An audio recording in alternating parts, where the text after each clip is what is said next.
अस्सलाम वालेकुम वरहमतुल्लाहि वबरकातुहू। जी नाज़रीन मुहतरम, आज हम आपके सामने एक नई वीडियो के साथ हाजिर हुए हैं।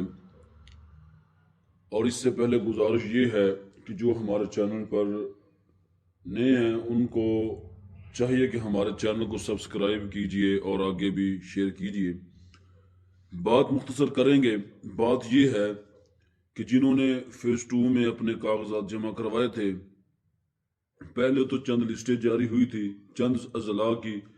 अब हुकूमत पंजाब ने तमाम अजला में तकरीबन 30 और 35 उलमा की नाम की लिस्ट जारी कर दी है, बल्कि उनके नाम पर इजाजिया कार्ड भी जारी हो चुका है।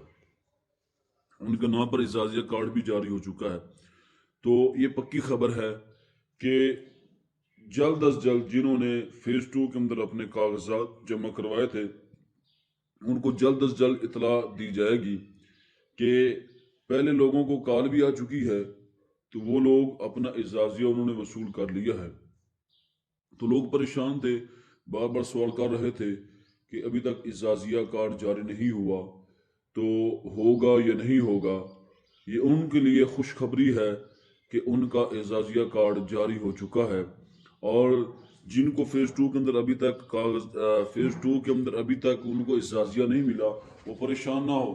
उनको जल्द ही जल्द उनको कॉल भी आ जाएगी और उनको इतला भी दी जाएगी कि आपका फेज 2 के अंदर आपका इजाजिया कार्ड आ चुका है, तो जाकर अपना वो इजाजिया कार्ड वसूल कर लें। तो जिस साथी का तो वो साथी वो इमाम साहबान वो हरगिज परेशान ना हो कि फेज 2 वाले जिन्होंने अपने कागजात जमा करवाए थे उनको जल्द अज जल्द इजाजिया कार्ड के मतलब उनको कॉल कर दी जाएगी कि आपका इजाजिया आ चुका है। और डीसी ऑफिस के अंदर जाकर वो अपना इजाजिया वसूल कर सकते हैं। उनको कॉल के जरिए बुलाया जाएगा कि आप आएँ और अपना इजाजिया लेकर चले जाएं। और इसके अलावा किसी को कोई भी किसी किस्म का मसला हो तो वो ज़रूर कमेंट के अंदर अपनी राय ज़रूर पेश करें, तो इंशाअल्लाह उनको उसके मुतल्लिक ज़रूर आगाह किया जाएगा और इंफॉर्मेशन भी दी जाएगी, तहकीकात